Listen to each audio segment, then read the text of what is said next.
वर्णिवेशरमणीयदर्शनं मन्दहास्यरुचिराननाम्बुजं पूजितं सुरनरोत्तमैर्मुदा धर्मनन्दनमहमविचिन्तये।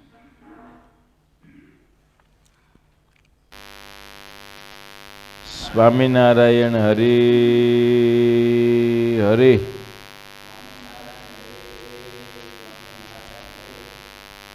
શ્રી હરિચરિરામૃત સાગર પૂર 11 તરંગ 33મો.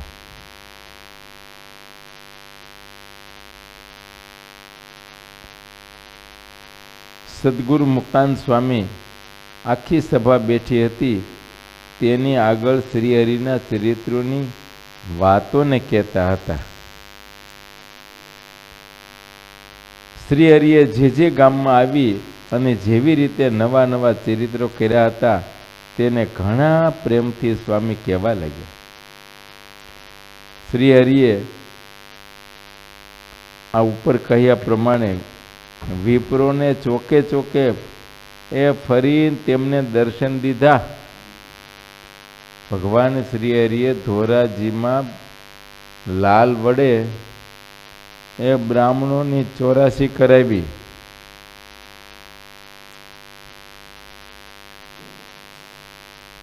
ને બ્રાહ્મણોને જેટલું જોઈએ એટલું સીધું આપ્યું.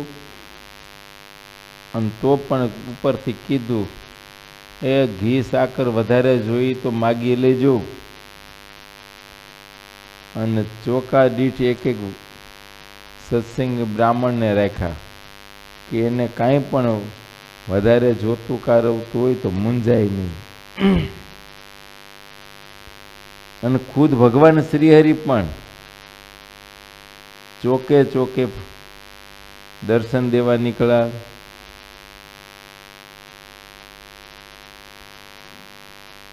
પછી આવીને એ પલંગના ઉપર પોઢી ગયા.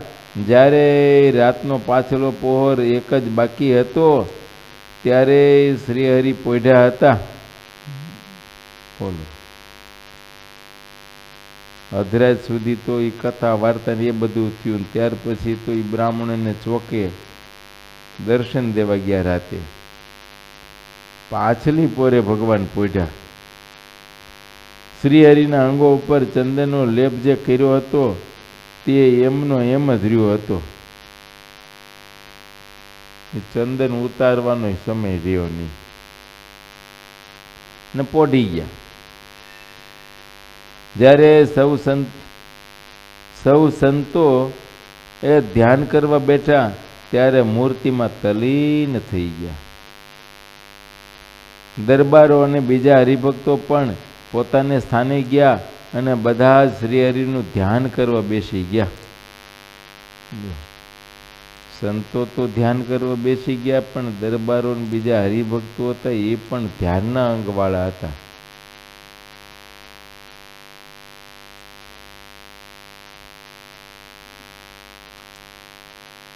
એ સંતો હરિભક્તોને ઊંઘની જરૂર ના પડતી. ભગવાન પોઢે એટલે આ બધા ધ્યાન કરવા માંડે.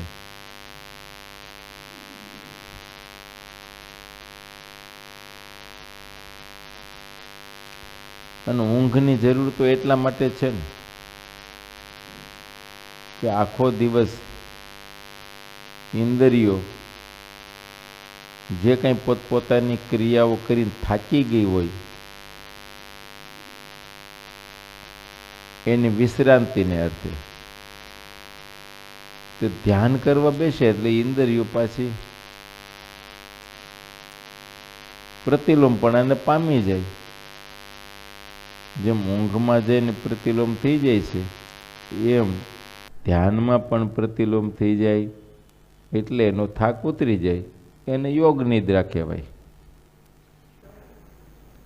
કોઈને પોતાના શરીરનું ભાન રહ્યું નહીં, તરત સવાર થઈ ગયું જ્યારે અરુણોદય થયો ત્યારે સંતોએ નારાયણ ધૂન કરી. ધ્યાનમાં એવા ઊંડા ઉતરી ગયા તો કોઈને શરીરનું ભાન રહ્યું નહીં. ધ્યાનમાં હવાર પડી ગયું, ખબર ન રહી. જેમ અત્યારે જુવાનિયા રજાના દિવસે હુતા હોય ને બપોર પડી જાય, ખબર નથી રહેતી. કેમ બ્રિજેશ? બપોર પડે, બોલો. આમ છે. અત્યારે ભલે નહીં આવી ગયું, પાછો ઘરે જઈને સુઈ જાય, એવું થોડું છે.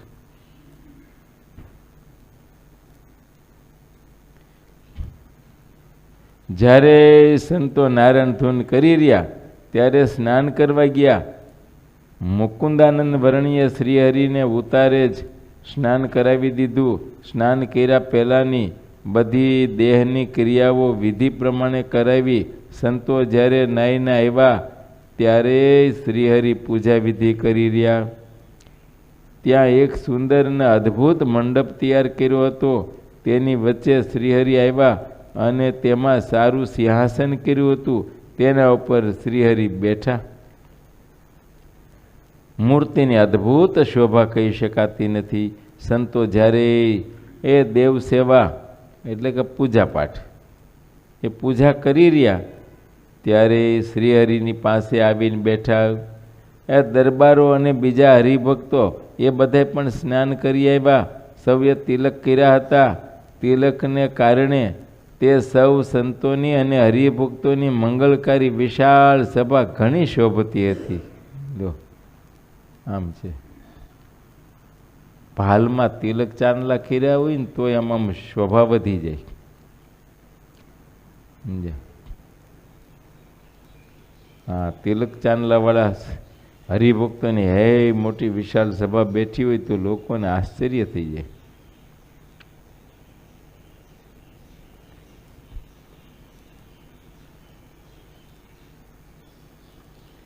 એમાંય જો બધા હરિભક્તોને શીખાવો હોય ચોટલી,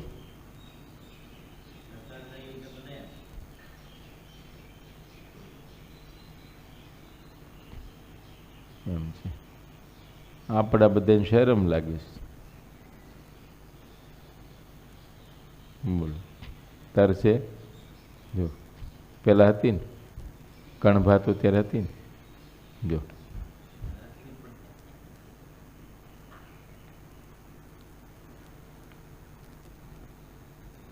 હવે નક્કી કર્યું આમથી આપણે રાખવી છે ને પછી પરમેનન્ટ જ રહેવાની છે. પછી હું જે દી મુંડન કરાવી તે દી રાખવાની છે. બસ 2-4 મહિના આઘું પાછું શું ફરક પડે?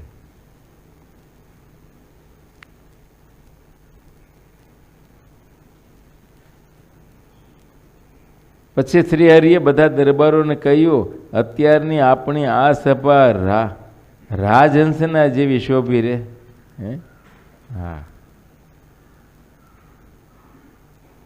મહારાજ કે દરબારોને કહેશ આ સભા એવી બધી એમ શોભી રહી છે એમ. હંસોની સભા હોય એવી શોભે છે. એકદમ શ્વેત વસ્ત્રો, માથે શ્વેત પાઘડા હોય ને, જે ખભે શ્વેત પછેડીઓ હોય ને, ભાલમાં તિલકના ચાંદલા કર્યા હોય ને.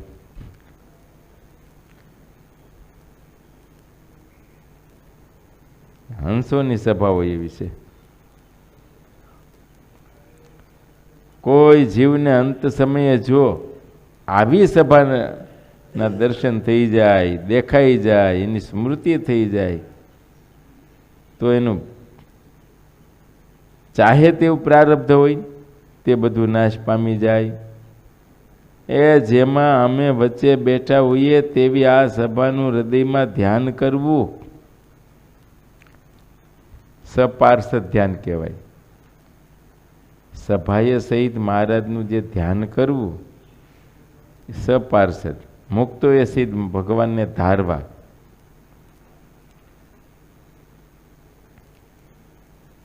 એ આવું ધ્યાન તો કોઈ બ્રહ્માંડમાં નથી. ક્યાંથી હોય? ભગવાન જ આ બ્રહ્માંડમાં પધાર્યા. જ્યારે જે બ્રહ્માંડમાં પધારે ત્યારે મુક્તો ને ભગવાન. બાકી તો ભગવાનની ઈચ્છાથી ભગવાનના અવતારો તો થયા કરતા હોય. યા તો ભગવાનના એવા કોઈ મુક્તોને ભગવાન મોકલતા હોય, મુક્ત આવતા હોય. કોઈ મહારાજ કોઈને પણ વિશે પોતાનું ઐશ્વર્ય મૂકીને એના દ્વારા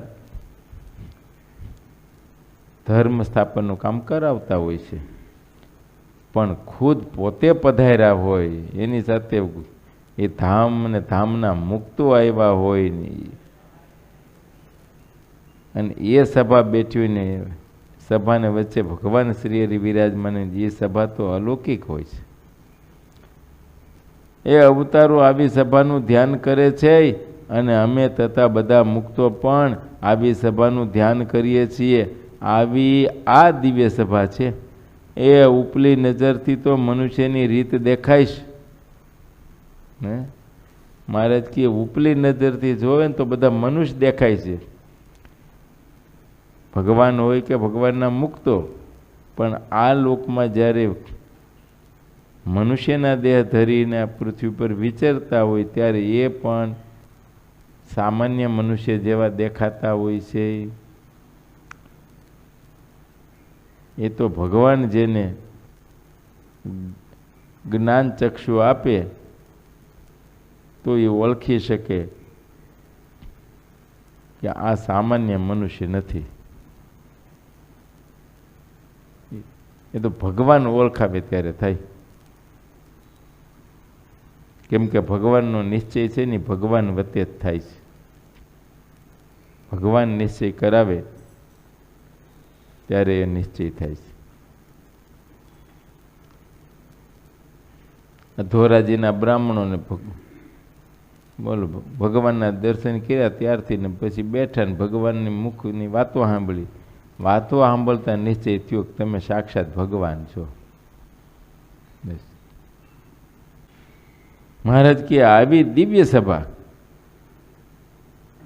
એ દિવ્ય સભાનું ધ્યાન કરવું. સભા તો દિવ્ય છે, પણ ઉપરની દ્રષ્ટિએ જોઈએ તો મનુષ્યની રીત દેખાય છે. આકાર મનુષ્યનો છે, એની ક્રિયાઓ મનુષ્યના જેવી દેખાય છે. પણ આ સભા કોઈ મનુષ્યની નથી. આ વાત અમે ઘણા હેતથી કહીએ છીએ, કારણ કે કહ્યા વિના કોઈને ક્યારેય ખબર પડે નહીં. અમે અમારી જીભને દબાવી રાખીએ છીએ. બોલો મહારાજ કે આ તો જીભને દબાવીએ છીએ, જેમ સેમ તો કહેવાતું નથી, બોલાતું નથી. અવળું પડે કેટલાયને. સમજ્યા? ગુણાતીતાન સ્વામી પણ એવું કહેતા, અંતરમાં જે જ્ઞાન ભર્યું છે ને એ તો હજી બહાર કાઢ્યું જ નથી. કેમ કે સામે પાત્ર નહીં. સ્વામીને જ્યારે એ પાત્ર સામે ન દેખાણું, મહારાજને તો દેખાય જ ક્યાંથી?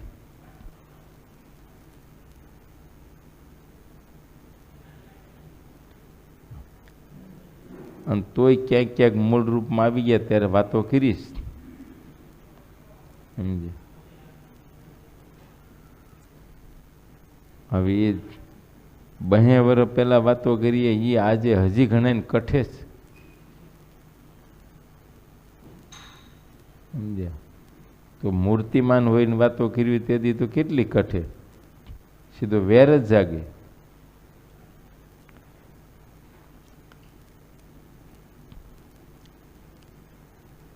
એમ છે. સ્વામી કહે તો અમારી જીભને દબાવી રાખીએ છીએ, તેથી જેવું દેખાય છે તેવું કહેતા નથી. અમને જેવું દેખાય છે એવું તો જેમ સેમ કહેતા જ નથી. કેમ કે આ લોકના મનુષ્યને પૈથ પડે નહીં. આધારાનંદ સ્વામી એક સેન્ટેન્સ લખ્યું આગળ, મહારાજના શબ્દો છે. મહારાજ કે અવતારો પણ આવી સભાનું ધ્યાન કરે છે. આ પૈત પડે?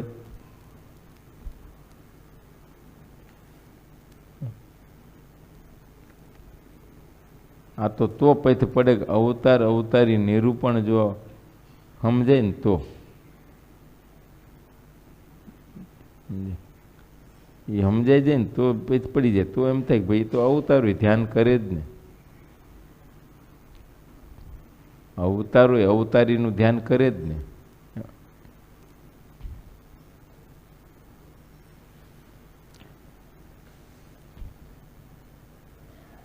બાકી એ વિના તો અમારે ડાયાલાલની જેમ ગામને રાજગઢને પાદર દેવી છે, એની મોટા મહિના હોય શું કરવું કયો? હા, એને એમ થાય આટલું બધું થોડું બોલાય, આમ થોડું કહેવાય. એ તો હજરા હજુર છે. કેમ ડાયાલાલ? તો પછી કોઈનું કાંઈ પણ ચોરાઈ ગયું તો લઈ આવી દેશ. બોલો.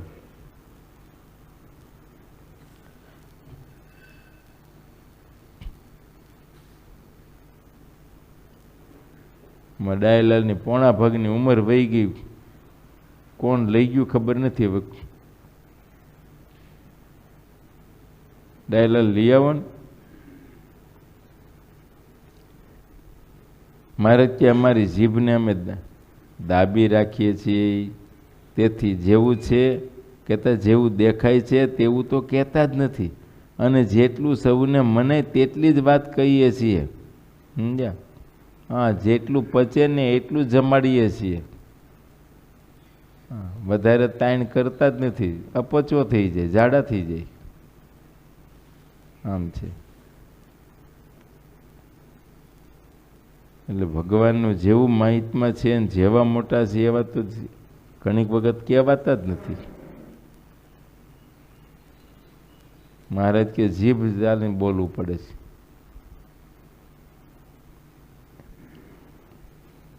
એમ સંતોએ ઘણી વખત હવે જીભ ચાલીને બોલવું પડે. કેમ કે હવે લાઈવ કથાઓ થઈ ગઈ ને, એમ છે. કથાઓ લાઈવ થતી હોય ને પછી એમાં જો કાંઈ વધારે પડતું જેમ છે મહિમા કહેવાનું તો ઘણા ઇતર પંથવાળાને કઠણ પડે છે.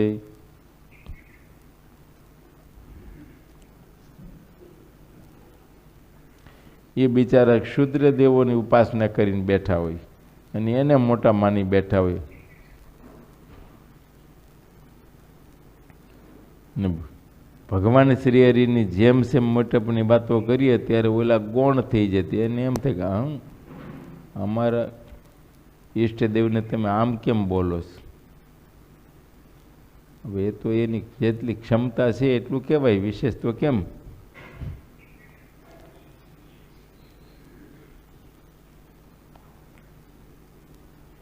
એટલે મારે કે જેટલું મનાય ને તેટલી વાત અમે કરીએ છીએ. એ સત્સંગની વાત તો અપાર છે, અમે તેમાંથી તલભાર જ વાત કરીએ છીએ.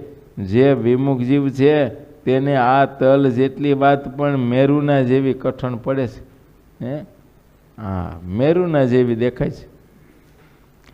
જે ઉદ્ધવજીના જેવા પાક્કા ભક્ત હોય છે તેઓ તો સત્સંગ સંબંધી જે કંઈ પણ વાત દિવ્ય હોય કે પ્રાકૃત હોય તે બધી વાતને દિવ્ય જ માને છે. આમ છે. ઉદ્ધવજીને એવી દિવ્ય દ્રષ્ટિ હતી. લ્યો, હા, એ ભગવાનના ચોવટિયા હતા, લંગોટિયા ભાઈબંધ હતા. ભગવાન શ્રી કૃષ્ણ નારાયણની કોઈ પણ લીલાઓમાં એને ક્યારે સંશય થયો નહીં.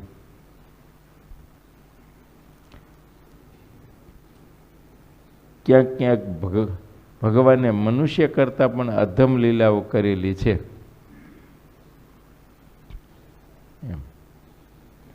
ઉદ્ધવજી નજરે નિહાળતા તો પણ ઉદ્ધવજી એમાં અલૌકિક ભાવ જ રહ્યો. કેમ કે એને ભગવાનને જેમ જાણ્યા જોઈએ એમ જાણ્યા હતા. માટે એને ક્યારેય ભગવાનને વિશે દોષ દેખાણો જ નહીં, અહોભાવ જ રહ્યો. ભગવાન શ્રી કૃષ્ણ નારાયણ કુબજાનો મનોરથ પૂર્ણ કરવા કુબજાને ઘેર ગયા ત્યારે ઉદ્ધવજી સાથે હતા.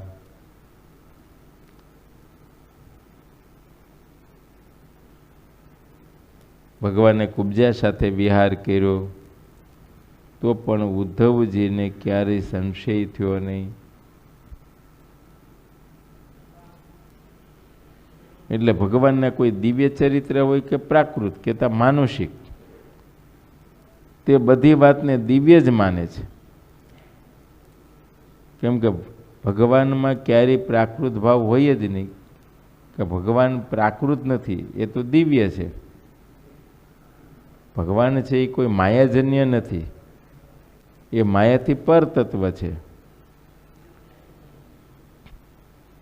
માયિક મનુષ્ય હોય તો એમાં માયિક ક્રિયા હોય, પ્રાકૃત ક્રિયા હોય, એમાં દોષ હોય. જે મનુષ્યને ભગવાનનો સંબંધ થયો હોય, ભલે તે ચાંડાળ પર્યંત નિમ્ન હોય તો પણ શાસ્ત્રો તો તે ભગવત સંબંધને પામેલા ચાંડાળ જેવાને પણ દિવ્ય આત્મા કહે છે. આ અંગે એક તલભાર પણ સંદેહ નથી. હા, ભગવાનના સંબંધથી બધું દિવ્ય થઈ જાય છે, મોટપને પામી જાય છે. કદાચ કોઈ નિમ્ન જ્ઞાતિના મનુષ્ય હોય, પણ જો એને સાક્ષાત ભગવાનનો સંબંધ થાય તો એ પણ દિવ્ય થઈ જાય છે.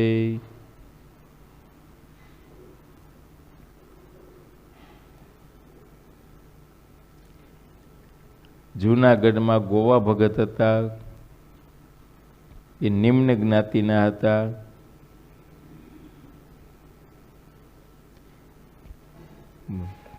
પણ જૂનાગઢના મહંત નાનદાસ સ્વામી એવું કહેતા, ગોવા હવે આ લોકમાં તો એકબીજાની મર્યાદા છે વર્ણાશ્રમની, એટલે એકબીજાને નથી અડી શકતા,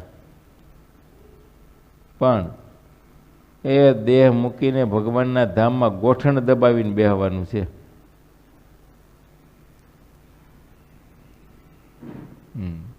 નાતી ભાતી નહીં હરિકેરા ધામમાં, એ અહીંયા છે. શાસ્ત્રોએ અહીંયા આપણે વિધિ બતાવ્યો છે. એટલે આ લોકમાં જ્યાં સુધી, આ દેહમાં જ્યાં સુધી, દેહનું ભાન જ્યાં સુધી છે ને, ત્યાં સુધી તો એ બધી વર્ણાશ્રમની મર્યાદાઓ પાળવાની જ રહી. જેને દેહનું ભાન વિસરી ગયું હોય એને કાંઈ દોષ નથી.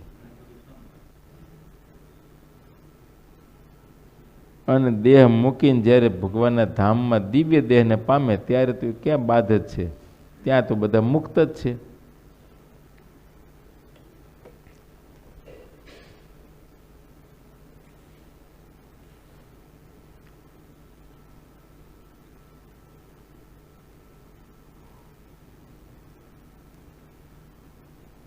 એમ છે. એક તલભાર પણ એમાં સંદેહ નહીં.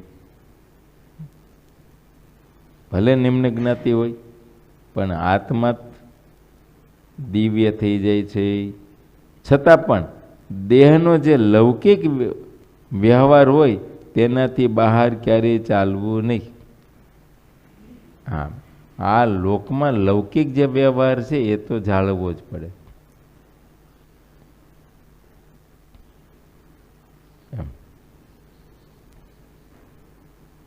કોઈ ભલે ભગવાનના ધામના મુક્ત જ હોય, પણ આ લોકમાં એમણે દેહ ધારણ કર્યો, એ નિમ્ન જ્ઞાતિમાં દેહ ધારણ કર્યો હોય અને એના દ્વારા કોઈને ભગવત જ્ઞાન થયું, તો જેને જ્ઞાન થયું, તો જેના દ્વારા થયું એને પોતાના ગુરુ તરીકે સ્વીકારી લે. કારણ કે ભગવાનની ઓળખાણ તો એણે કરાવી ને, માટે ગુરુ. ગુરુ નિમ્ન જ્ઞાતિના હોય અને શિષ્ય એ ઉચ્ચ જ્ઞાતિના હોય, તો તો આ લોકની મર્યાદા તો એને રાખવી જ પડે. આ લૌકિક વ્યવહાર જે વર્ણાશ્રમની જે મર્યાદા એ તો રહે જ. બસ મહિમા જરૂર મોટા છે, દિવ્ય છે, ભગવાનના ધામના મુક્ત જ છે, પણ આ લોકમાં જ્યાં સુધી છે ત્યાં સુધી અમુક મર્યાદા રહે એ રાખવી પડે.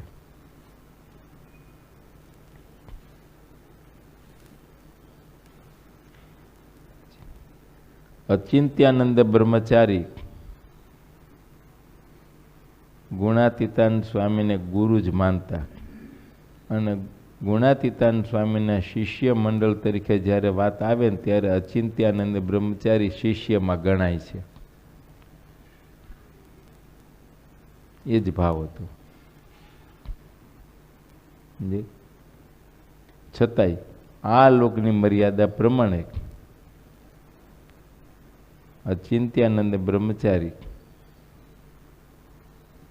ક્યારે ગુણાતીતાનંદ સ્વામીનો પ્રસાદ જેમાં હોય એવી કોઈ વાત નથી.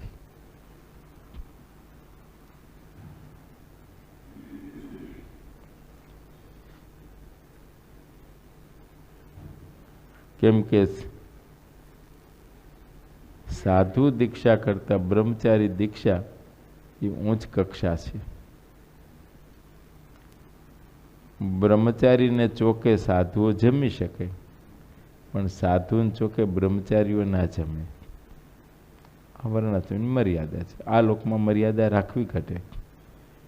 બાકી તો બ્રહ્મચારી સમજતા હતા, જાણતા હતા કે ગુણાતીતાનંદ સ્વામી ભગવાનનો રહેવાનું ધામ અક્ષર છે, મૂર્તિમાન.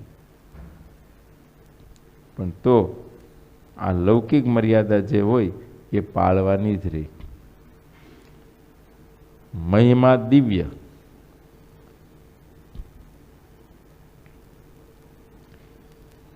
એટલે મહારાજ કે ઘણી વખત મહિમાના અતિરેકમાં આવી અને લૌકિક મર્યાદાનું ઉલ્લંઘન કરે છે. કદાચ પોતે સમર્થ મહાપુરુષો હોય એટલે એને કદાચ દોષ ન લાગે એવું સમજી શકીએ, પણ પાછળવાળા પછી અંધ પરંપરા ચલાવે છે. દેહનો જે લૌકિક વ્યવહાર હોય તેનાથી બહાર ક્યારેય ચાલવું નહીં.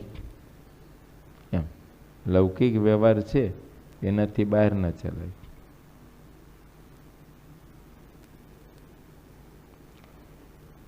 કોઈ હરિભક્ત છે અને એવા સ્થિતિવાળા છે, ભગવાનના સાક્ષાત્કારને પામેલા હોય, હા,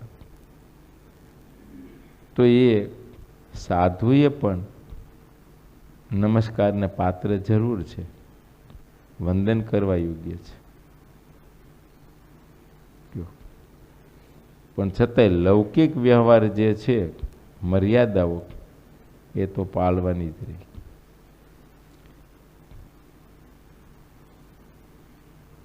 સાધુ દીક્ષા છે એ ત્યાગાશ્રમ છે, એ કક્ષા ઊંચી છે, માટે નિયમ રાખવા પડે, મર્યાદા. સાધુઓ પછી એને દંડવટના આરતીઓ ને બીજું ત્રીજું પૂજા પાઠ ને બધું કરવા માંડી જાય.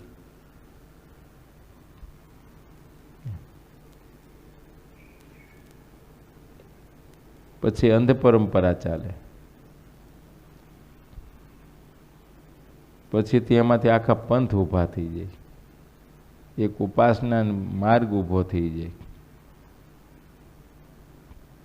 પૂર્વે જે થયા ભગવાનના સાક્ષાત્કારને પામેલા એ તો કદાચ યોગ્ય હતા, પણ પાછલી પેઢીમાં એવા ન હોય તોય પણ એ જ ભાવથી પૂજાતા આવે.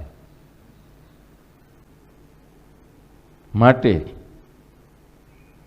લૌકિક વ્યવહાર હોય તેનાથી બહાર ક્યારેય ચાલવું નહીં. એ મોટા પુરુષે સમજી વિચારીને આ દુનિયાની જે સ્થિતિ એટલે કે એની જે વ્યવસ્થા નક્કી કરી છે તે વ્યવસ્થામાં રહીને એ તેમાં દિવ્ય ભાવ રાખવો. મોટા પુરુષે બાંધેલી જે સ્થિતિ એટલે કે મર્યાદા વ્યવસ્થા એને જેટલી તોડીને વર્તે છે તે તેટલું આધુનિક છે એમ જાણવું. હા, એ આધુનિક છે, પ્રાચીન નહીં. પછી હમણાંનો છે નવો. નવાને કંઈ ખબર ન હોય રીતભાતની, એ પોતાની રીતે હાલે, કંઈ જાણે નહીં. અને મોટાની સેવા હોય તો એમાં કંઈક જૂની રીતભાત આવે ને તો શું આવે? તમારા સંસારીમાં દીકરાને પરણાવો અને ઘરે વહુ આવે, એ સાસુની નિસરામાં અમુક સમય રહે તો તમારા ઘરની રૂઢિ શું છે કે રીતભાત શું છે, પરંપરા ખાનદાની, એ એને ખબર પડે.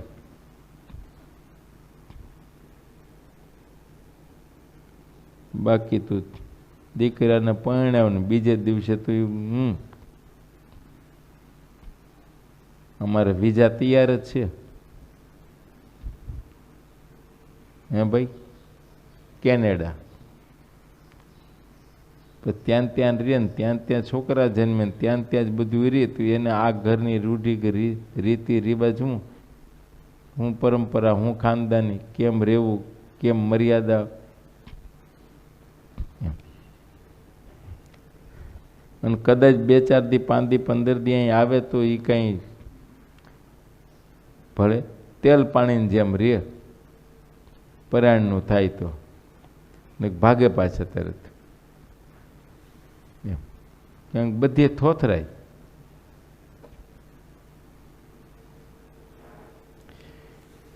એમ સત્સંગમાં પણ ભગવાનના મોટા પુરુષોની નિશ્રામાં રહ્યા હોય, એને સેવા હોય, તો સત્સંગની પ્રથાઓ, રીતભાત એને આવડે, ખબર પડે. બાકી તો અત્યારના આધુનિક તો કંઈનું કંઈ કરે. એ શાસ્ત્રોને પૂછીને કરવાનું હોય, એને બદલે માળા નેટને પૂછીને કરવા માંડી જાય. બોલો. હે? હા, ગુરુને મુખ પડતા ને ગૂગલને પૂછવા માંડ્યા.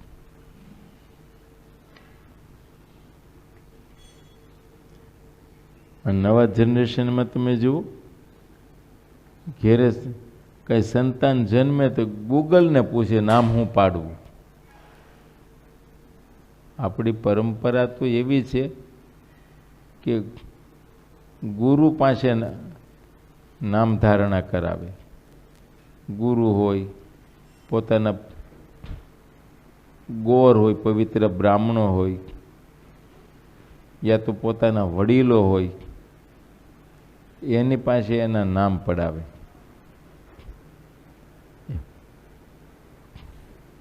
પણ આ તો ગૂગલને પૂછે.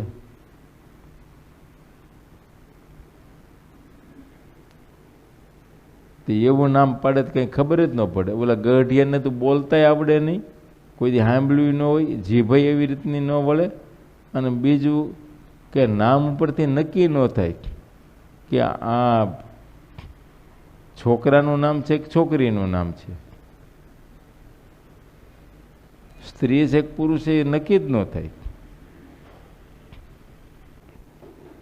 માટે ગમે એટલી મોટી સ્થિતિને પામી ગયા હોય તો પણ આ લૌકિક જે વ્યવહાર છે, કહેતા મોટા પુરુષોએ જે વર્ણાશ્રમની મર્યાદા બાંધી છે, એ વર્ણાશ્રમની મર્યાદાનું ઉલ્લંઘન કરવું નહીં. મહિમાના અતિરેકમાં આવીને પણ આ મર્યાદા ક્યારેય લોપવી નહીં.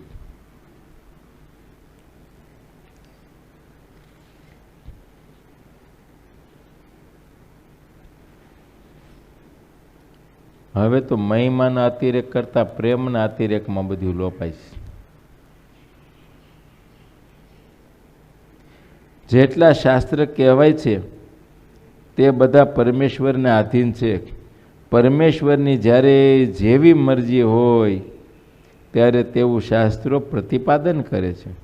એ કેટલાક અસુરો એવો ધર્મ માને છે કે થોડું પાપ હોય તે ક્યારેય લાગતું નથી. અને આવી આસુરી વૃત્તિ ઘણી વખત આપણામાં પણ થઈ જાય છે. હવે એવું તો હાલે બધા આમ જ, આટલા વાંધો નહીં, એટલે એ પોતે ને પોતે નક્કી કરી લીધું, આટલા વાંધો નહીં, એટલું તો થાય, બધે કરે જ છે ને, બધાને થાય જ છે ને.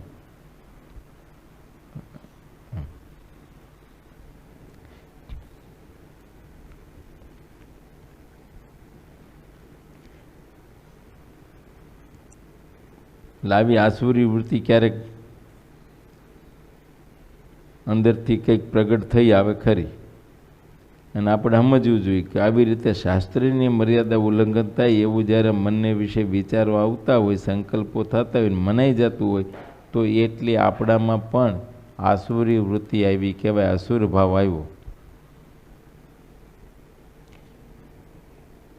કેટલાક અસુરો એવો ધર્મ માને છે કે થોડું પાપ હોય તે ક્યારેય લાગતું નથી, અને પોતે જ નક્કી કર્યું એટલું એ થોડું કહેવાય એમ, એ પોતપોતાની રીતે નક્કી કરી લીધું છે, થોડું ઝાઝું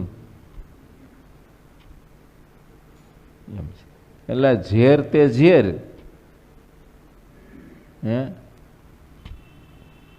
ઝેરને ચાટો તોય મરો, ઝેરનો ઘૂંટડો ભરો તોય મરો. કંઈ એવું થોડું છે કે એક ઘૂંટડો પીએ કાંઈ ન થાય, ગ્લાસ આખો પીએ તો જ મરે. એ તો કાતિલ ઝેર હોય તો એ તો પીવાનું ક્યાં રહ્યું, એને ઊંઘો તોય અડે તોય થાય. એટલે ઘણાય તો એવા કાતિલ ઝેર છે કે એને ખાલી દ્રષ્ટિ તમારી પડે ને તો દ્રષ્ટિ દ્વારા ઝેર ચડે છે ને, એવાય ઝેર છે.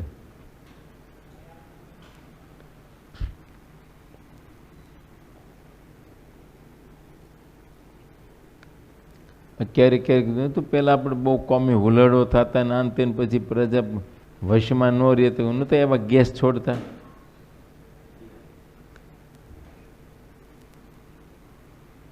એક પ્રકારનું પોઈઝન જ છે ને એમ.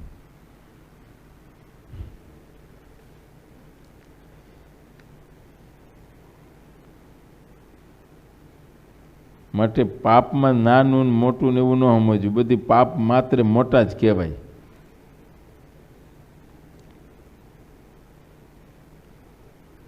એ થોડું પાપ હોય તે ક્યારેય લાગતું નથી. વગર એવા કે મનુષ્યની હત્યા કરવાનું પાપ વધારે છે.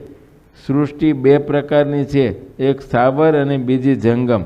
સ્થાવર સૃષ્ટિને આધારે જ જંગમ સૃષ્ટિ જીવે છે. સાંભળ્યું? બે પ્રકારની સૃષ્ટિ છે, એક સ્થાવર અને જંગમ. જંગમ એટલે હરતું ફરતું, અને સ્થાવર તે એક જ જગ્યાએ સ્થિર રહે, જેમ કે ઝાડ ને પાડ ને બધું એક જ જગ્યાએ ફરતા નથી.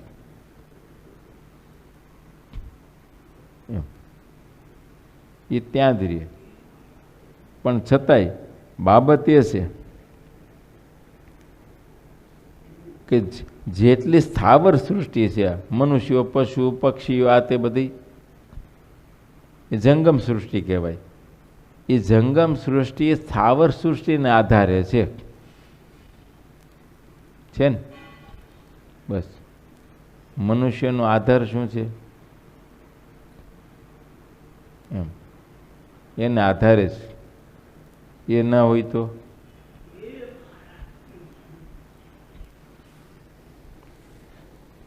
આ જેટલું કાંઈ ઉગી નીકળે છે, ઉદ્ભિદ જાતિના જીવ કહેવાય. 4 ખાંડમાં એક ખાંડ ઉદ્ભિદ જાતિ. જેટલું ઉગી નીકળે છે એ બધું સ્થાવર કહેવાય. એ કંઈ ફરે નહીં.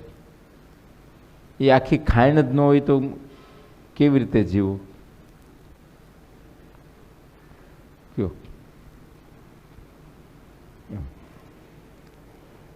એટલે અહીં બતાવે છે કે જે કાંઈ જંગમ સૃષ્ટિ છે એ સ્થાવર સૃષ્ટિને આધારે છે.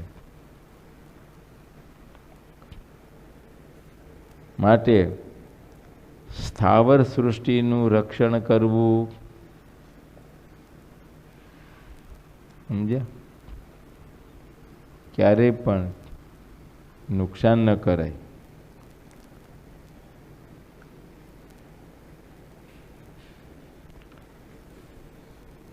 એને આપણે સમજાય છે જેમ જેમ આ જંગલો કપાતા ગયા એમ વરસાદ ઓછા થઈ ગયા ને બસ. જેમ જેમ જંગલ કપાણા સ્થાવર સૃષ્ટિ જેમ ઓછી થવા માંડી એમ જંગમ સૃષ્ટિને ઘણી ઉપાધિઓ, તકલીફો, દુઃખો ઊભા થવા માંડ્યા.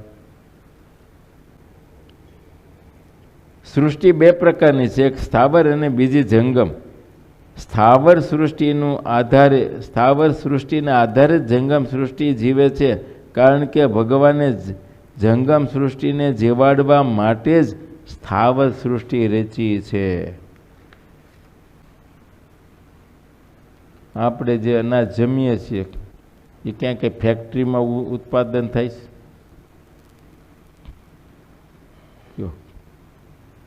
ઘઉં હોય, ચોખા હોય, બાજરી હોય, જુવાર હોય, મકાઈ હોય કે નાના પ્રકારના કઠોળો હોય, જે કંઈ છે આખી સ્થાવર સૃષ્ટિ છે. એને આધારે જ પછી મનુષ્ય હોય તોય ભલે કે પશુ પક્ષી હોય તોય ભલે એ એના આધારે જીવે છે. સમજ્યા?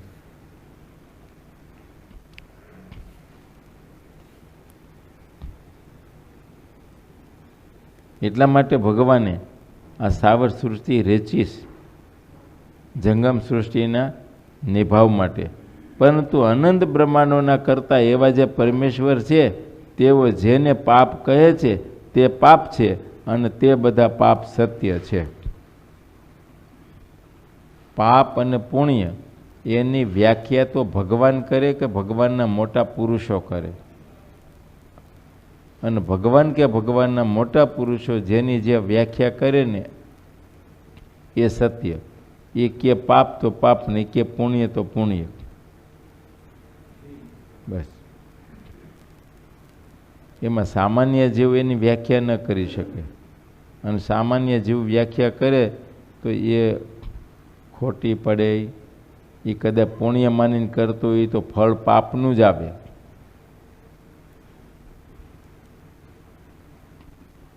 એમ છે.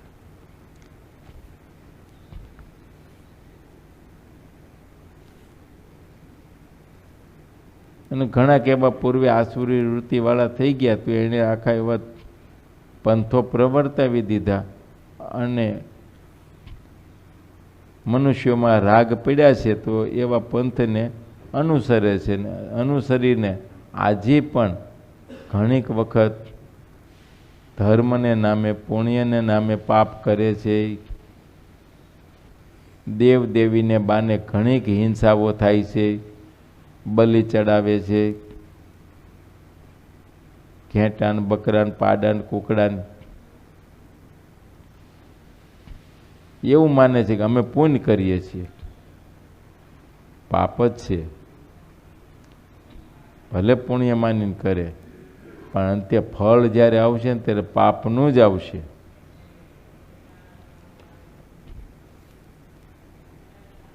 એટલે કોઈ આસુરી વૃત્તિવાળા હોય, રાક્ષસી વૃત્તિવાળા હોય ને એણે પ્રતિપાદન કરી દીધું અને પછી આપણે એને માની લઈએ અને કરવા માંડીએ પુણ્ય સમજીને, તો પુણ્ય નથી, એ પાપ જ છે. માટે ભગવાન કે ભગવાનના મોટા પુરુષો જેને પાપ કહે તે પાપ, જેને પુણ્ય કહે તે પુણ્ય. અને એ ઘણીક વખત દેશકાળને અનુસારે કહે તો પણ એમ જ થાય. ભલે શાસ્ત્રમાં કદાચ મળતું ન આવે પણ જે દિવસે શાસ્ત્રમાં કદાચ પુણ્ય લખ્યું હોય ને એ એમ કે આ ન કરે પાપ, તેથી એને કીધું એ પ્રમાણે પાપ. અને શાસ્ત્રમાં નિષેધ કર્યો ને કીધું કે કર, અને કરે તો એ પુણ્ય થાય, તો પાપ નહીં લાગે.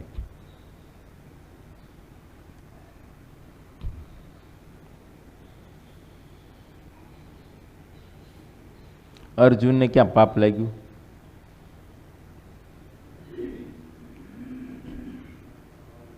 ભારતની લડાઈમાં કંઈ ઘણી નાખ્યા ને પોતે તો પાપ જ માન્યું હતું ને, અને શાસ્ત્રોક્ત હતું ને. એમ પોતાના પિતરાય ભાઈઓ હતા, પિતરાય ભાઈઓને હણવાનું પાપ તો છે જ નહીં. અરે એ ક્યાં, સામે ગુરુ હતા ખુદ દ્રોણાચાર્ય, ભીષ્મ હતા પિતામહ, ભાઈ કર્ણ હતો,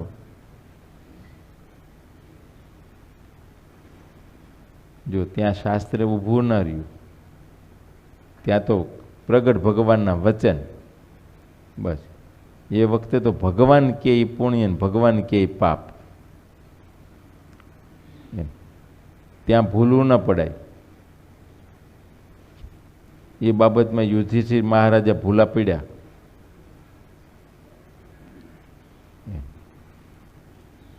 કેમ કે એને શાસ્ત્રમાં પ્રતીતિ હતી, પ્રગટમાં નહોતી, અને અર્જુનને પ્રગટમાં પ્રતીતિ હતી. આટલો ફેર પડ્યો. તો અર્જુનને જેવી ભગવાનની સ્વરૂપ નિષ્ઠા એવી યુધિષ્ઠિર મહારાજની ન કહેવાય.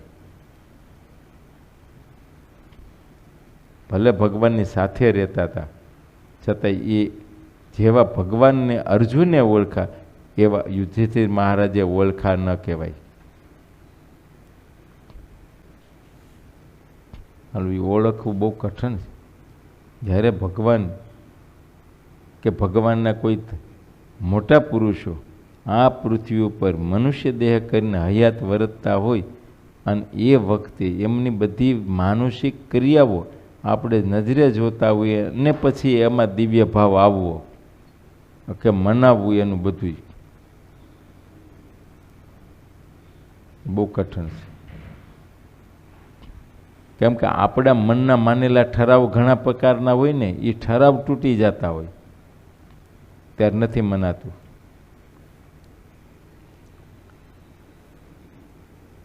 અર્જુનને સમજાઈ ગયું, એને ઠરાવ મૂકી દીધો કે ઠરાવ તો એને કર્યો હતો. આ બધાને જોયા, ભીષ્મને, ગુરુ દ્રોણાચાર્યને, કૃપાચાર્યને, આ બધાને જોયા ત્યારે એને એમ થયું મારે આ બધાને મારીને પાપ કરીને મારે રાજ નથી જોતું. હું વનમાં રખડી ભટકી નહીં, પણ મારો દેહ પૂરો કરી દઈશ, આયુષ પૂરું કરી દઈશ. તો મારે પાપ કરવું નથી, મારે હસ્તિનાપુરની ગાદી નથી જોતી. પણ ભગવાને એને કીધું સર્વ ધર્માન પરિત્યજ્ય મામેકમ શરણમ વ્રજ. તારા મનના માનેલા જે ધર્મ ઠરાવો મૂકી દે, બસ હું કહું એમ કર, તને લેશ માત્ર પાપ નહીં લાગે. મૂકી દીધું. આમ કેમ છે આપણાથી થાય? વર્તમાન કાળે કોઈ એવા ભગવાનના મોટા પુરુષો હોય અને આપણું દિલ હા પાડતું હોય કે મોટા જ છે, જાણ્યા હોય, અનુભવ્યા હોય. કોઈ કહેતો હતો ને આપણે માની લીધું એમ નહીં, પોતાને કંઈ સ્વાનુભવ થયા હોય એને મોટાઈના, એની શક્તિ સામર્થ્યને, અને પછી આપણે કંઈ એવી આજ્ઞા કરે આપણા ઠરાવ મૂકવાની તો મૂકી શકીએ? અને ન મુકાય તો એટલું સમજવું કે હજી આપણે ઓળખવામાં કંઈક ખામી છે.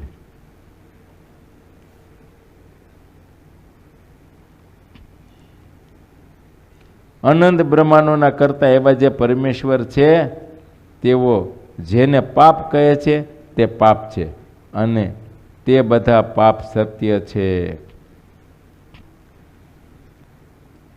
કેટલાક ઋષિઓએ યુગ પ્રમાણે અને દેશના આચાર પ્રમાણે ધર્મ મર્યાદાઓને બાંધી હોય છે. કેમ જે તે ધર્મ વિના એ બધું એકાકાર થઈ જાય છે. ઋષિ મુનિઓએ યુગના અનુસારે અને દેશાચાર પ્રમાણે ધર્મની મર્યાદાઓ બાંધી છે, પણ જ્યારે આવી ધર્મની મર્યાદાઓ લોપાય છે ને ત્યારે બધું એકાકાર થઈ જાય છે. પછી વર્ણાશ્રમની કોઈ મર્યાદાઓ રહેતી નથી. ધર્મ લોપાય છે. માટે જે યુગના જે ધર્મો બાંધ્યો હોય તે યુગ પ્રમાણિત હોય અને દેશાચાર પણ જુદા જુદા હોય છે. સમજ્યા? દરેક જ્ઞાતિઓના રિવાજો પણ જુદા જુદા હોય છે.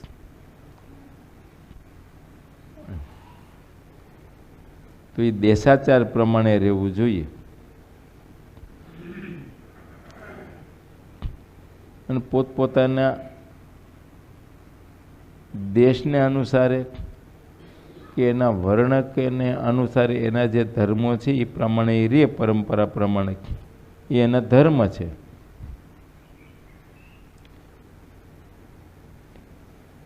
એને એમાં દોષ ના હોય. પણ એનું જોઈને બીજો કોઈ કરવા જાય તો એના માટે અધર્મ થઈ જાય છે. એને પોતાના ધર્મ પ્રમાણે રહેવું જોઈએ. જેમ કે અમારે ત્યાગીના ધર્મ છે, આમ તો શાસ્ત્રોક્ત રીતે જોઈએ કે પરંપરા આગળની જોઈએ તો સાધુઓને તો તૈયાર ભિક્ષા લેવી, કેમ ભિક્ષાવૃત્તિ છે ને, સાધુઓને ભિક્ષાવૃત્તિ છે. એને તો ગ્રહસ્થ અને આંગણે ઊભા રહીને નારાયણ હરે સચ્ચિદાનંદ પ્રભુ જે ભિક્ષામાં આવ્યું તે જમી લેવું. આ આપણી હિન્દુ ધર્મના ત્યાગી સાધુ સંન્યાસીની મૂળ પરંપરા. શ્રીજી મહારાજે એ રીતે પ્રવર્તાવી કે કાચી ભિક્ષા લેવી અને પોતાને હાથે પકાવવું. સમજ્યા? હા, પછી કોઈ પવિત્ર બ્રાહ્મણ હોય, ભગવાનના ભક્ત અને ભગવદી બ્રાહ્મણ હોય અને એ પોતે રસોઈ કરીને સંતોને જમાડે તો એનો દોષ નહીં. બ્રાહ્મણના ઘરની ભિક્ષા લેવી અથવા બ્રાહ્મણને ઘેરે જમવું, પણ બ્રાહ્મણ પુરુષ પોતે રાંધનારો હોવો જોઈએ અને પોતે ભગવદી હોવો જોઈએ. ભગવાનના ભક્ત હોય, પવિત્ર હોય અને એ જો રસોઈ પોતે કરીને સાધુને જમાડે તો સંતો જમી શકે, એનો દોષ નથી. પણ બ્રાહ્મણ સિવાયના ઇતર જે 3 વર્ણના મનુષ્યો એની પાસેથી કાચી ભિક્ષા લેવી, ચોખા, દાળ, લોટ વગેરે, અને પોતાને ઉતારે આવી અથવા તો એને ઘેરે અનુકૂળતા હોય તો ત્યાં પોતાના નિયમમાં ધર્મમાં રહી અને ત્યાં રસોઈ કરીને પકાવી ઠાકોરજી થાળ જમાડીને પોતે જમવું. આ પ્રથા સ્વામિનારાયણ ભગવાને સાધુની માટે બાંધી દીધી. સાધુ હોય તો ભલે કે બ્રહ્મચારી હોય તો ભલે. હવે ઇતર સંપ્રદાયના જે સાધુ સંન્યાસીઓની તો એક પરંપરા ચાલી આવી છે, એ પ્રમાણે એ ગ્રહસ્થાને ઘરે જમતા હોય ને એનું જોઈને પછી આપણે એમ કરવા માંડી એ ત્યાગી છે ને આપણે ત્યાગી છે, એ જમે તો આપણે શું બાત કયો? તો એ મર્યાદા લોપાણી કહેવાય, આપણે માટે પાપ. સાધુ સંન્યાસી જે છે પરોક્ષને એને દોષ નથી, એની પરંપરા છે, એની પરંપરા ચાલી આવી છે. એમના જે કંઈ પૂર્વે સત્પુરુષો થયા, ગુરુઓ થયા, એમણે એની વૃત્તિ બાંધી આપી છે, એને માટે દોષ નહીં. એનું જોઈને આપણે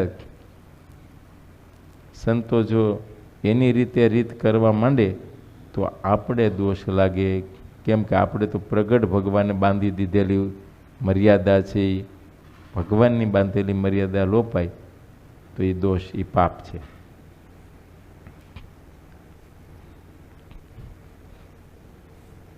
પછી ધીરે ધીરે અંતર મલિન થવા માંડે. આમ કરતાં કરતાં અનંત પ્રકારની અંતરમાં વાસનાઓ ઉદય થાય. બાકી તો ભગવાન થોડોક કોઈને લાકડી લઈને મારે છે એમ. એ પછી પોતાના પાપે માર ખાય, બીજું શું. અને સાક્ષાત માર ન ખાય તો દેહ મૂક્યા પછી તો છે જ. જે અયોગ્ય બાબત હોય તે કાંઈ જ જેણે જે કરવાનું હોય તેમાં સાધુ પુરુષોને જે અયોગ્ય જણાય તેને બધા અધર્મ કહે છે. લ્યો, ધર્મ અને અધર્મની વ્યાખ્યા અહીં કરે છે. આપણે શાસ્ત્રમાં વાંચી સાંભળીને કરતા હોઈએ છીએ તો એ પણ એક જડપણું થઈ જાય છે. અમુક બાબત છે ને એ જડતા ન હાલે.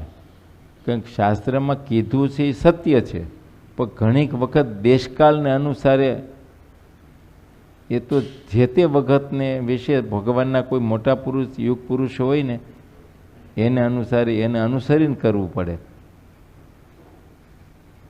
કેમ કે શાસ્ત્ર જ્યારે રચાણું હોય તો એ વખતના યુગ ધર્મ પ્રમાણે રચાણું હોય.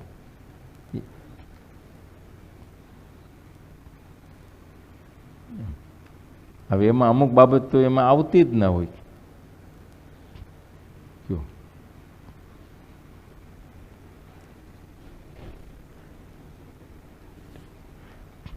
હવે શાસ્ત્રમાં કે પ્લાસ્ટિક આઈટમ આવે એ ભાઈ,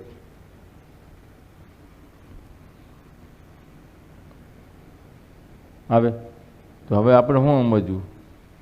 અત્યારે આ પ્લાસ્ટિકના અનંત પ્રકારના વાસણો બીજું ત્રીજું બધું આવી ગયું. હવે એને પવિત્ર સમજવું કે અપવિત્ર સમજવું, શું કરવું? વપરાશ તો આવી ગયો બધી, ઠાકોરજીની મૂર્તિઓ સુધી આવે છે. હવે શાસ્ત્રમાં જોવા જાવ તો કંઈ મળે ના મળે એમ. તો હવે એ તો બાબત એ જ રહી. અર્થે વર્તમાન કાળે જે ભગવાનના મોટા પુરુષો એનો વિધિ નિષેધ જે કરે ને એ માન્ય રાખવો પડે. એનો વ્યાપક વપરાશ એટલો બધો થઈ ગયો કે ન પૂછો વાત. જો એનો તમે નિષેધ કરો તમને રોજ નડનડ કરે, રોજનું થયું.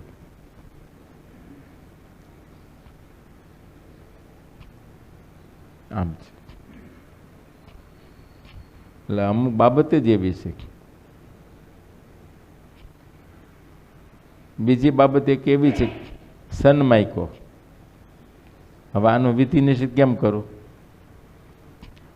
રતિભાઈ શાસ્ત્રમાંથી મળે આ પવિત્ર કહેવાય કે અપવિત્ર કહેવાય? ઠીક છે, એક બાબત એવું બની શકે કોઈ પણ બાબતમાં એનું મેન્યુફેક્ચરિંગ કેવી રીતે થાય છે, એમાં શું વપરાય છે, એનું જે મટીરિયલ છે રો મટીરિયલ એ જોવું પડે. અને બાકી એ તમે શાસ્ત્રમાં પકડવા જાઓ ક્યાંથી મળે? ન હોય.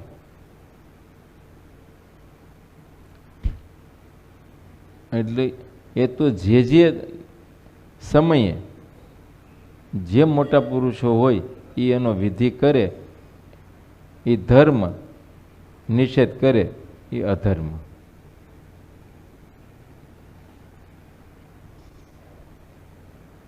એમ ઘણીક વખત જે તે દેશના જે કાયદાઓ હોય, હવે એ તમે પછી શાસ્ત્ર પ્રમાણે રહેવા જાઓ તો કાયદાનો ભંગ થતો હોય તો તમને દંડ થાય. તો એ કાયદાને અનુસરવું પડતું હોય. ત્યાં કાયદાને અનુસરવું પડે. પછી તમે શાસ્ત્રને એકલા પકડીને બેસો તો તમે દુઃખી થાવ. તે એ રીતે એટલે શાસ્ત્ર કોઈ જડ નથી, પણ ઘણીક વખત આપણે જડપણે પકડી લઈએ છીએ. શાસ્ત્ર કોઈ જડ નથી, કેમ કે શાસ્ત્રમાં ધર્મો બતાવ્યા છે અને એની સાથે ભેગા ભેગા દેશકાળના ધર્મો પણ બતાવ્યા છે. દેશકાળ બીજું શું કહેવાય? સમયે સમયે એમાં ફેરફાર કરવો પડે. અમુક એવા દેશકાળો ઊભા થાય ત્યારે એમાં ફેરફાર થાય, કરવો જ પડે, ભલે એટલી વારી.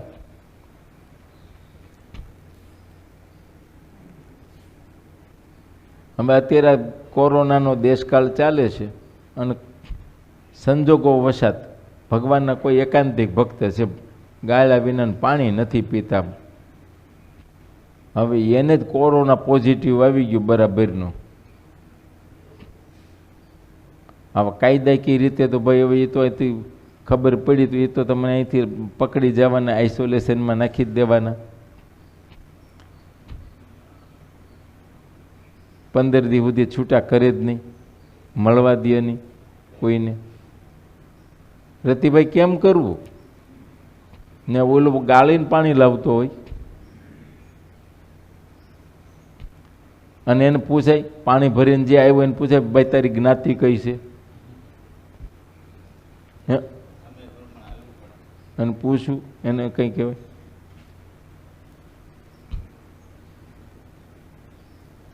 શું કરો? ત્યાં છે તમે હોસ્પિટલમાં છો, કોઈ એવી બીમારી આવી ગઈ, બીમારીને કારણે ન છૂટકે તમારે હોસ્પિટલમાં જવાનું થયું. હોસ્પિટલમાં તો એને પૂછાય,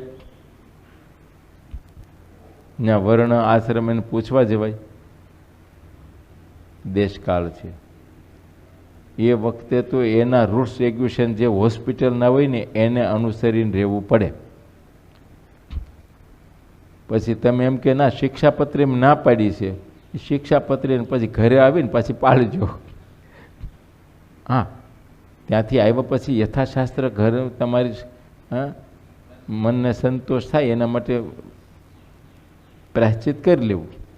મોટા પુરુષને પૂછીને કે ભાઈ ઉપવાસ કરી નાખજો તો ઉપવાસ કરી નાખો, ફલાનું કરજો કરી નાખજો, એટલી માળા કરજો, પછી તમારા દેહના અનુસારે બસ. પણ એ વખતે તો તમારે એને ફોલો કરવું પડે, એ દેશકાળના ધર્મ કહેવાય. પણ આપણે આપણી રીતે જો હાવ અટંડ પણ પકડી જ રાખીએ તો આપણે દુઃખી થઈએ.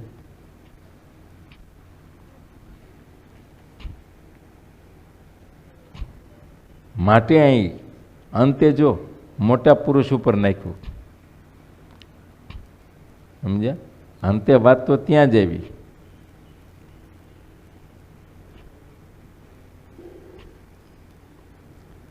જે જે અયોગ્ય બાબત હોય તે કાંઈ જેણે જે કરવાનું હોય તેમાં સાધુ પુરુષોને જે અયોગ્ય જણાય,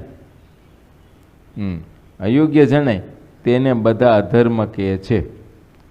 એમ સાધુ પુરુષોને અયોગ્ય જણાય કે આ ઠીક નહીં, અને પછી જો એ કરીએ તો એ અધર્મ, એનું ફળ પછી આપણે ભોગવવું પડે જે કાંઈ આવે. એ બધા અધર્મ છે. સાધુ પુરુષોમાં સાત્વિક ગુણ અખંડ નિવાસ કરીને રહેલો હોય છે. હવે એક થોડી આપણે વ્યાખ્યા એ સમજાવે છે સાધુ પુરુષની, એમ કે કેવા સાધુ પુરુષો એની વ્યાખ્યા કરે તો માનવું. તો એ સાધુ એવા હોવા જોઈએ કે હંમેશા કાયમ માટે સાત્વિક પ્રકૃતિના હોવા જોઈએ. એની પ્રકૃતિ સાત્વિક હોવી જોઈએ, સત્વગુણ પ્રધાન હોવા જોઈએ. પછી આપણે આપણી રીતે કોઈને મોટા માની લીધા કે ગુરુ માની લીધા ને એણે કીધું ને કરવું, એ પછી હાવ અંધ પરંપરા પણ ના ચાલે.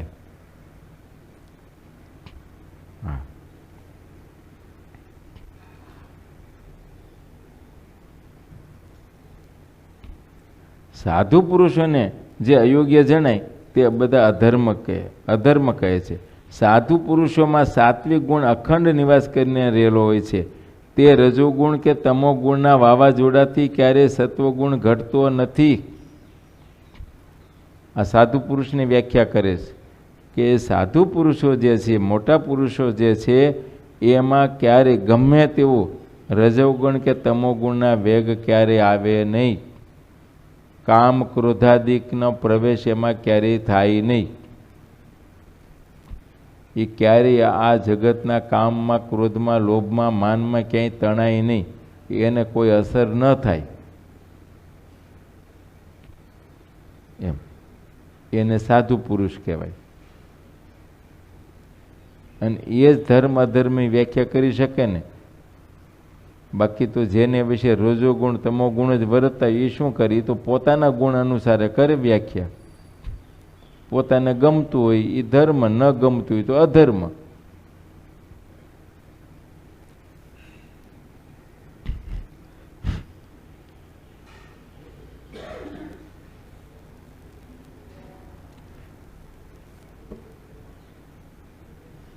તે સાધુ પુરુષો છે તે મનુષ્ય માત્રને પોતાના મિત્રના સમાન દેખે છે. હા, એવા જે સાધુ પુરુષો છે એને કોઈની સાથે રાગ દ્વેષ નથી, કોઈની સાથે નહીં.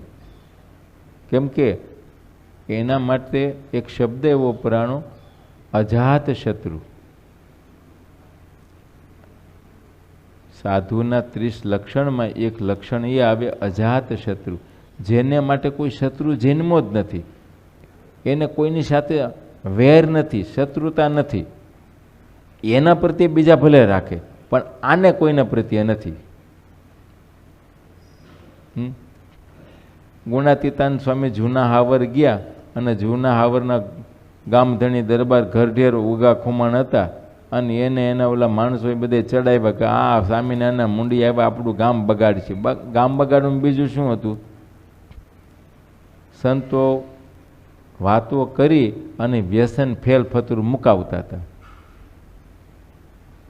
પણ ઓલા બાપુની આજુબાજુ હતા ને એના મફતમાં હોકા ચલમ મળતા હતા ને એને એમ થયું આ હાલવું બધું મુકાય છે તો આપણી હોકા ચલમ બંધ થઈ જાય. સમજ્યા? ચડાવ્યા. બાપુ તો હું છે હવે એ બધું તો રાજા વાજાને વાંદરા જેવી બાબત છે ભાઈ. એને આવીને બોલો સાધુને અપશબ્દો તો કીધા પણ માર્યા ને એ તો ઠીક છે. ઓલા ભાવિ ભક્તોએ થોડીક ખીચડી દીધી હતી, ખીચડી રંધાતી હતી, એ કીધું ખાઈને વયા જશો અમે ગામમાં, બીજું કંઈ નહીં, નીકળી જાય. તોય નહીં, પાટું મારીને પાટીઓ ફોડી નાખ્યો, ખીચડી ઢોળી નાખી અને મારી ધોકાઈને બહાર કાઢી મૂક્યા. એમ છે.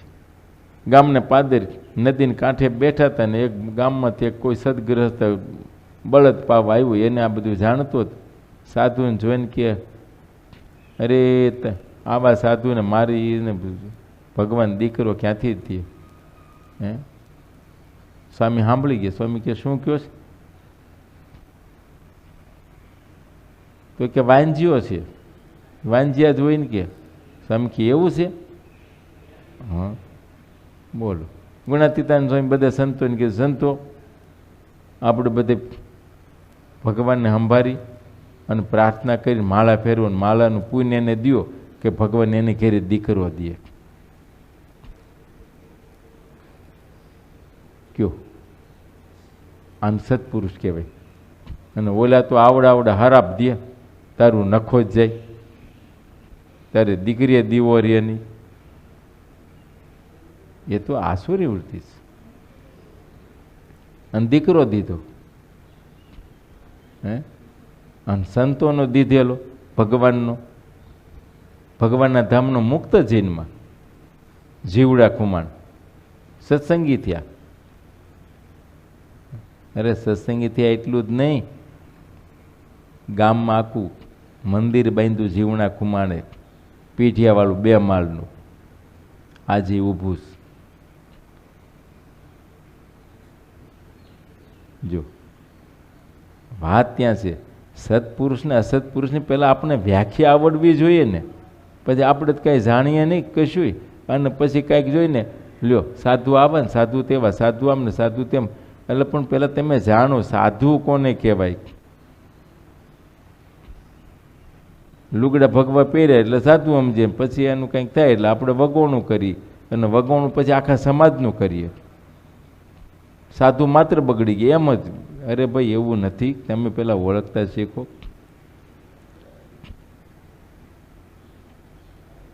તમારી નાઈટમાં 1-2 માણસ ખરાબ એટલે આખી નાઈટ ખરાબ. તમારા ગામમાં 2 માણસ ખરાબ હોય તો આખું ગામ ખરાબ.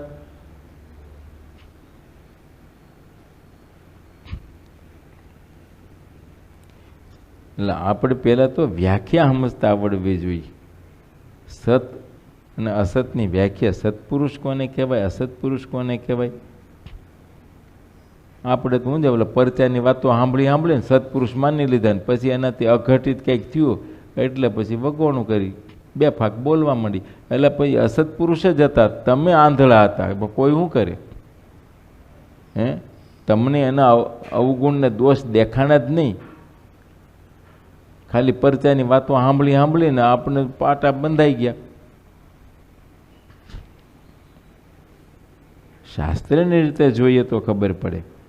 એટલે ભગવાનના જે સાધુ પુરુષો છે એને બધાની સાથે મિત્રભાવ કહેતા હવનું હિત જ કરે. કોઈ જીવ પ્રાણી માત્ર કોઈનું અહિત થાય એવો સંકલ્પ કરે જ નહીં.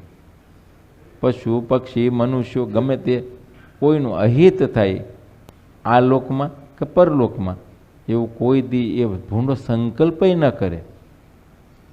કયો એનું હિત કેમ થાય એવો જ સંકલ્પ કરે.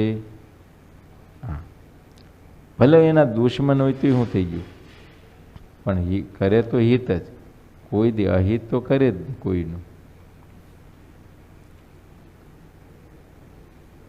માટે એને તો બધાની સાથે મિત્રભાવ જ છે. કોઈ તેમની સેવા કરે કે ન કરે તેને પોતાના પુત્રના સમાન જાણે છે. બોલો, સેવા કરે કે ન કરે પણ દીકરાની જેમ જાણે. આ તમારા ગૃહસ્થામાં એમ જ હોય છે ને. હે, બસ ગમે એટલા દીકરા હોય હવે બધાય કંઈ સેવા કરતા એવું નહીં. એકાદો કરે ને એકાદો ન કરતો હોય, પણ ન કરતો હોય તો એને જાણવાનો તો દીકરો જ ને. હે ભાઈ, એને ભાગ્ય પડતું દ્યો છો ને, દેવું જ પડે ને. વાત એમ છે. સહજાનંદ સ્વામી મહારાજની જય.